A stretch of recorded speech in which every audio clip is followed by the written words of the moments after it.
Good morning साथीहरु सबैजनालाई शुभ बिहानी।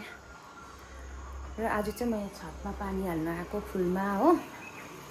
हेर्नुस् त यसरी ड्रममा भरेर राख्छु म।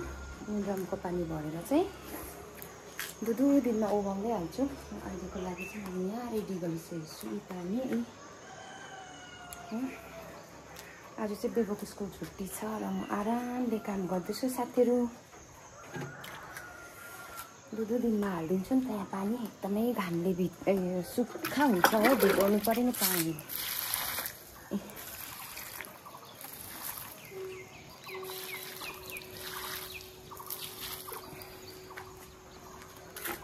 घाम चाहिँ त नक्कै लाग्यो। हिजो नि कस्तो गरम थियो, आज नि त्यस्तै हुने रहेछ दिन चाहिँ।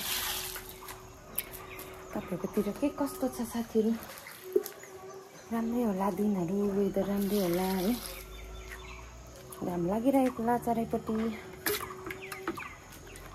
स्कुल छुट्टी छ भनेर चाहिँ बसी आज चाहिँ अल्छी पाराले हो। अनि फोनमा चाहिँ बहिनी दिदी ठुलो भदैनीसित गफ गर्दा त बितेछ आजको बिहानको समय त। र हतार किचनमा बसेर चाहिँ दाल पकाइसकेको छु साथीहरु। यहाँ भात बसाइदिए हैन। अन्त आज चाहिँ हाम्रो बोडीको सब्जी छ यहाँनेरि हो, रेडी गर्दैछु। र आमाले यसरी लसुन केलाएर राखिदिनुहुन्छ मलाई बिहाको समयमा, निकै सजिलो हुन्छ हो। अनि त्यो लसुनमा कुचाउन जान्दैछु अब। र अदुवा पनि ल्याउँछु। र बेलुकाको अलिकति यहाँनेरि चिलेको साग छ हो। आजको सब्जी चाहिँ यस्तै हो हाम्रो।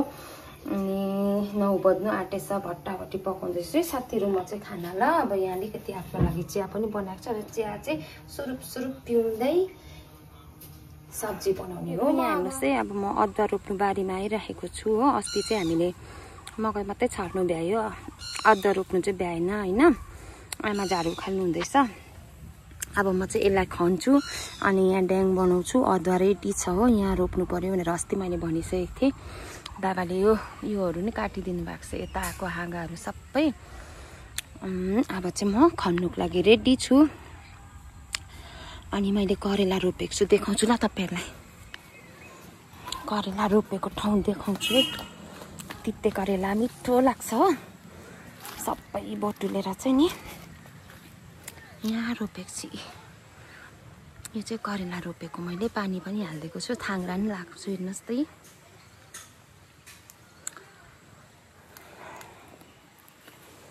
पानी पर्नु आँटेको जस्तै भइरहेको छ।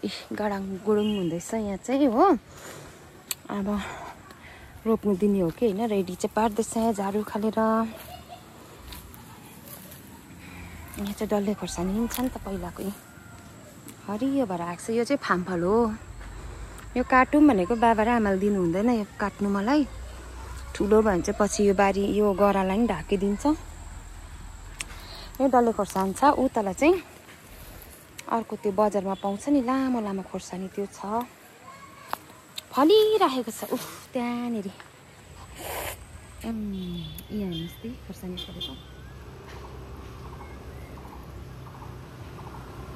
यस्तो बारीमा काम गर्दैछु है साथीहरु।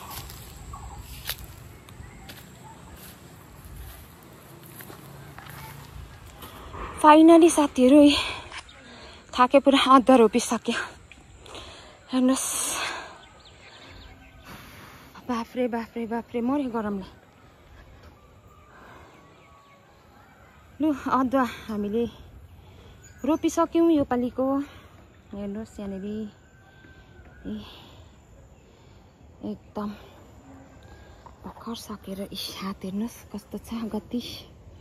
अस्ति खनेको ठेला अझै जाति भएको थिएन र आज रोप्दा हेर्नुहोस् अझै त्यस्तै भइरहेको छ।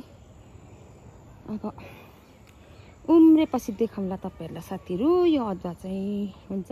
साथीहरु म चाहिँ दोकान गएको थिएँ हो। आज पानीले भिजे। हेर्नु त, अघि दिनभरि काम गरेर चाहिँ एकछिन दोकान गएको थिएँ के किन्नु हो। बेबोला चाहिँ लेस पनि चाहियो अरे। र मलाई चाहिँ पानीले भिजायो। नुहाइधुवाइ गरेर गएको थिएँ कि भिजायो नि पानीले। एकछिन आउने पानी नि कम्ती जोडले चटटट गरेर आएन त। अहिले चाहिँ फेरि रोक्यो। हेर्नु त, गरेर रोक्यो पानी। अहिले घर आइपुगे। दिनभरिको गरम अहिले चाहिँ शीतल भयो है यो पानीले। तर ल त साथीहरु, तपाईहरुकोतिर आयो कि होइन पानी? हाम्रोतिर चाहिँ आयो।